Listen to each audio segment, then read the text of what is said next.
पता है नमित मल्होत्रा ने अगर पॉडकास्ट पे जाकर अगर थोड़ी सी कम बकचोदी की होती ना तो लोग थोड़ा कम क्रिटिकल होते। जहां पे अब मैं लोगों को भी गलत पूरी तरीके से कैसे कह दूं। आप जब इतने बड़े ऑस्कर विनिंग स्टूडियो को लेकर आते हो, उसे बोस्ट करते हो, आपकी फिल्म इंटरस्टेलर, ड्यून, गॉडजिला, एक्सकॉन्ग जैसी पिक्चरों में अपना वीएफएक्स सीजीआई देती है, अपने 4000 करोड़ के बजट को छाती पीट पीट के बताते हो और इतना सारा एस्पिरेशन लेकर आते हो, तो लोगों की आपसे उम्मीदें क्यों नहीं होंगी? क्योंकि आप ही ने वो उम्मीदें बिल्ड की हैं।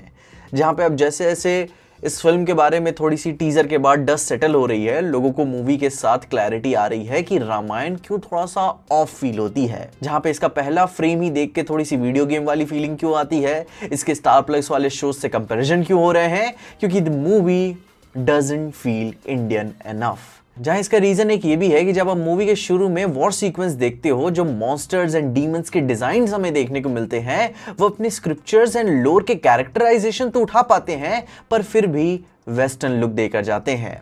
मतलब कि आप इस आईसी वॉर में इस जायंट को अगर लॉर्ड ऑफ द रिंग्स की कहानी में भी रख दोगे तो पर्सनैलिटी वाइज ये फ्रेम, ये पूरा लुक आप डिफरेंशिएट नहीं कर पाओगे, आप पूरी तरीके से इसे अलग नहीं कह पाओगे।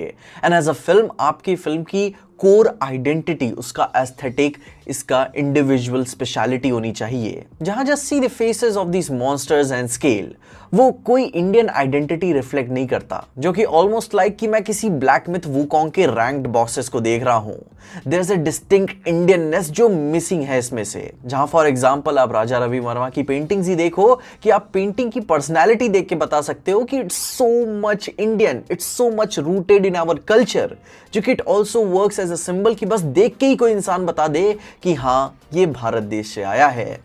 एंड ये same criticism Indian comic book writers and मांगा राइटर्स से भी आता है कि जब हम वेस्ट के डिजाइन्स एंड इंस्पिरेशन से इतना ज्यादा इंग्रेन्ड हो चुके हैं, क्योंकि हमने इतना ज्यादा कंटेंट वहां का कंज्यूम किया है, तो जब हम इंडियंस कुछ क्रिएट करने की कोशिश करते हैं तो वो जानने या फिर अनजाने में ठीक उसी तरीके से बन जाता है जैसे कि फॉरेन क्रिएटर्स करते हैं। स्पेशली जो जापानीज मांगा इंडियंस क्रिएट करते हैं, वो पूरे के पूरे फॉरेन लगते हैं, उनमें कोई इंडियननेस ही नहीं फील होती। एंड जहां जब आप फॉरेन इंस्पिरेशंस को ही रेप्लिकेट करने लगते हो तो इवेंचुअली वो फॉरेन ही दिखेगा, ना कि Indian. Which is I also feel कि एक ये लर्निंग कर्व भी है, क्योंकि हम धीरे धीरे बाहर के आर्ट फॉर्म से इंस्पायर होकर हम कुछ अपना बना रहे हैं। इतने टाइम से आर्ट एंड कल्चर को इस लेवल पे प्रोड्यूस नहीं किया गया था, इस लेवल पे लोग प्रमोट और बना भी नहीं रहे थे, जिसमें से पता है मैं इसे एक बहुत ही बड़ा फंबल भी मानता हूं। क्योंकि जब आप इंडियन स्टोरीज को वर्ल्ड लेवल पे रिप्रेजेंट कर रहे हो, भारत को रिप्रेजेंट कर रहे हो, तो उसमें लैक ऑफ इंडियननेस नहीं फील होनी चाहिए, वो पूरा इंडियन दिखना चाहिए। पर फिल्म के मेकर नमित मल्होत्रा का विजन ही इस फिल्म को लेकर पूरी तरीके से अलग था। उन्होंने जब ये फिल्म बनाना शुरू ही किया पहली नियत से, तो ये बात उन्होंने साफ कर दी थी कि वो रामायण को इंडियंस को अपीस करने के लिए नहीं बना रहे हैं। उनके इंस्पिरेशंस अवतार, gladiator, Lord of the rings से आते हैं, जो कि उनके स्टेटमेंट हैं। उनके ही शब्दों में उन्होंने स्टेटमेंट दिया है कि if people in the west don't like it, I will consider that a failure. जो कि इंडिया में इसका सक्सेसफुल होना उनकी लास्ट प्रायोरिटी है। एक्सेप्टेंस इंडियन से मिले ना मिले, पैसे कमाए ना कमाए, उनके लिए यह बात कोई जरूरी नहीं है, क्योंकि हम उतना डिलीवर ही नहीं कर पाएंगे जो स्केल मूवी डिमांड करती है। यह पिक्चर बाहर चलनी चाहिए इंडिया से ज्यादा। और जब आप इस नियत के साथ फिल्म को अप्रोच करते हो कि आप एक इंडियन स्टोरी को उठाकर इंडियंस को ही नहीं केटर करना चाहते, तो जाहिर सी बात है कि आप उस चीज पे ज्यादा ध्यान देना चाहोगे कि वेस्ट में लोगों ने अब तक क्या एक्सेप्ट किया है, उनका पैलेट क्या है और वो अब तक क्या अंडरस्टैंड करके चलते हैं। जहां उसी के साथ मैं माइंडफुल भी रहना चाहता हूं, थोड़ा सा हेटर नहीं। मैं ये बात भी समझता हूं कि इंडिया में चाइना की तरह या फिर यूएस की तरह 90-95,000 स्क्रीन्स नहीं है और हमारी टिकट प्राइसेस भी काफ़ी कम हो जाती हैं। एंड ऐसा भी नहीं है कि इंडिया में रिलीज़ कर दो मूवी तो $1-2 बिलियन अपने होम मार्केट में ही कमा ले। मुश्किल से हमारे पास 9,000 स्क्रीन्स है इंडिया में, एंड हमारी हाईएस्ट ग्रॉसिंग फिल्म को भी ओवरसीज कलेक्शंस का सहारा लेना पड़ता है इंडिया की सबसे सक्सेसफुल मूवी बनने के लिए। एंड वो भी यहाँ पे टिकट 3-3 हजार तक बिकने लगती हैं अगर पिक्चर धुरंधर जैसी हो तो। एंड तो भी अगर धुरंधर या फिर बाहुबली जैसा सक्सेस आ भी जाए तो 1500 करोड़ 2000 करोड़ तक पे आके ही हम खुश हो जाते हैं, हम पार्टी देना शुरू कर देते हैं पूरे जिले में कि भाई पिक्चर कितनी बढ़िया बना दी, कितनी बड़ी सक्सेस हो गई। तो इस नंबर्स वाले पॉइंट पे नमित मल्होत्रा वाली 4000 करोड़ की रामायण पैसे कैसे निकालेगी। इंडिया तो उनकी प्रायोरिटी है ही नहीं, इंडिया उनका मार्केट भी नहीं है मेन। ये तो कुछ चिल्लर हमारे यहां से कुछ उनके पास जुट जाएंगे, वरना जो बाकी मेन प्रायोरिटी होगी कि वेस्ट में पिक्चर चलनी चाहिए और इंडिया से बस उन्हें गुड पीआर मिले। लेकिन अभी वो अच्छा वाला पीआर भी नहीं मिल रहा, क्योंकि इतने बड़े लेवल की मूवी में मैं जरा सी भी कमी एक्सपेक्ट नहीं करता। I mean, जरा सी भी नहीं, मुझे सब कुछ परफेक्ट चाहिए। एंड ऊपर से जब आप खुद को 8 टाइम ऑस्कर विनिंग स्टूडियो कहते हो एंड फिर ऐसी क्वालिटी देते हो कि मैं रियल और फेक में डिफरेंस बता पाता हूं, एंड जिस कल्चर से मूवी आती है वहां के लोगों को ही ये मूवी रेजोनेट नहीं कर पाती, एंड मैं fake background and sound stages में डिफरेंस बता पा रहा हूं, तो गलती आप ही की है कि आपने गॉडजिला एक्स कॉन्ग में अच्छे टेक्नीशियंस दिए, जब ऑडिसी आ रही थी तो अच्छे वाले टेक्नीशियंस वहां पे प्रोवाइड किए, बट जब अपनी इंडियन मूवीज के बारे में बात आई तो आपने सस्ता लेबर उठा लिया।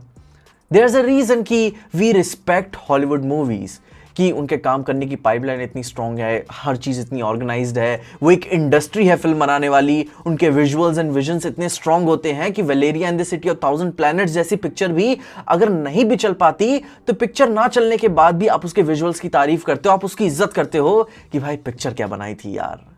जिनमें अभी इंडिया में ऐसा बहुत ही कम हुआ है, आई मीन बहुत ही रेयर है। लाइक एक पिक्चर आई थी तुम्बाड़, उसके विजुअल्स की तारीफ होती है, उसके बाद फिर और क्या था। And like Valeria and the city of 1000 planets वाले लेवल तक पहुंचना तो बहुत ही दूर की बात है। जिनमें अभी हमने स्टूडियोज की कमियों की तो बात कर ही ली, पर हम इंडियंस भी कुछ कम नहीं है। हमको अपील करना और भी ज़्यादा मुश्किल है, क्योंकि हम हर चीज़ को लेकर काफ़ी ज़्यादा क्रिटिकल होते हैं, काफ़ी प्राइस सेंसिटिव हैं, और अगर हमें कोई भी चीज़ कभी भी मिल रही है ना, तो हमें हर चीज़ हर तरफ से परफेक्ट ही चाहिए। जहां अभी जो हमने 3-4 नए वर्ड सीखे हुए हैं ना, PR, propaganda, VFX and AI, आधी जिंदगी तो इन वर्ड्स ने हमारी खराब करके रखी है। हम किसी पे ट्रस्ट नहीं कर पाते तो वो पीआर हो जाता है, अगर कोई एक्सट्रीम पैशन से काम कर रहा है तो वो प्रोपेगेंडा बन जाता है। वीएफएक्स की कमियों की बात तो हम हर दूसरे दिन ही निकालते रहते हैं। एंड अभी एक लेटेस्ट ट्रेंड चल रहा है एआई वाला, हर चीज हमें एआई ही लगती है, क्योंकि हमारे पास थोड़ा सा भी 10% लेवल का भी ओपननेस नहीं है कि हाँ किसी ने मेहनत करके बनाया होगा। जहां मैं ऐसे पर्सनली एआई क्यों नहीं मानता, ना इट्स एंड बिट्स थोड़े बहुत यूज कर लिए होंगे, क्योंकि टेक्नोलॉजी है, यूज करना भी चाहिए, क्यों आप पीछे रहोगे पूरी दुनिया से। लेकिन मैं पूरा ऑल एंड ऑल एआई से इसलिए नहीं मानता क्योंकि इसमें कमियां हैं, और कमियां इंसानों की वजह से आती हैं, मशीन से नहीं। एंड एक जो सबसे अखंड चूतियापा होता है, मतलब कि एक जो short by short comparison Twitter पे चल रहा है ना, कि श्री राम चल रहे हैं तो बैटमैन को साइड में चलवा दिया, वो पहाड़ पे खड़े हैं तो ड्यून वाली क्लिप लगा दी, जायंट बर्ड गिर गए तो ड्रैगन्स वाली क्लिप लगा दी। I mean get a fucking life man, हर चीज कॉपी नहीं होती। अगर तुम डिफरेंस ही नहीं बता पाते, क्या कॉपी है, क्या इंस्पिरेशन है, क्या सैम्पलिंग है, ये आपको अंतर ही नहीं पता इनके बीच में, तो आप एआई वाला ज्ञान ना ही दो तो अच्छा है। गिन चुन के 4-8 पिक्चरें ही देखी आपने पूरी जिंदगी में, एंड पूरी वही पर्सनैलिटी आपकी बन चुकी है। तो उससे बाहर निकल के थोड़ा सा माइंडफुल होना, थोड़ी सी क्रिटिकल थिंकिंग रखना जरूरी है कि हाँ मैं भी गलत हो सकता हूं। जहां पे क्यों नहीं होता, मैं भी गलत होता हूं, मेरे से भी गलतियां होती है, हर रोज ही होती है, मेरी भी टंग स्लिप हो जाती है, लास्ट वीडियो में ही हो गई थी। एंड उसे एक्नॉलेज करके आगे बढ़ना ही ग्रोथ है। बाकी हाँ, थोड़ा सा माइंडफुल हो के we will give them some time. अभी भी इनके पास काफी अच्छा टाइम है। पार्ट 1 में तो काफी कम CGI VFX यूज होगा, बट पार्ट 2 में भी हमें सब कुछ परफेक्ट चाहिए। एंड 4000 करोड़ की पिक्चर है तो क्यों ना हम परफेक्शन डिमांड करें। एंड अगर इतना बूस्ट करने के बाद एंड इतना सब कुछ स्टूडियो, ऑस्कर, VFX पैसा लगाने के बाद भी अगर परफेक्शन नहीं ये डिलीवर कर पाए, विजुअल्स की बात कर रहा हूं, तो मैं तुम्हारे साथ तुम्हारे बगल में बैठूंगा गालियां देने के लिए, ये मेरा वादा है। बाकी आप अपने ओपिनियंस में जरूर से बताइए कि आप नमित मल्होत्रा की रामायण को कैसे परसीव करते हैं। अपने ओपिनियंस मुझे कमेंट से जरूर बता देना, और तब तक के लिए देखते रहना PJ एक्सप्लेन।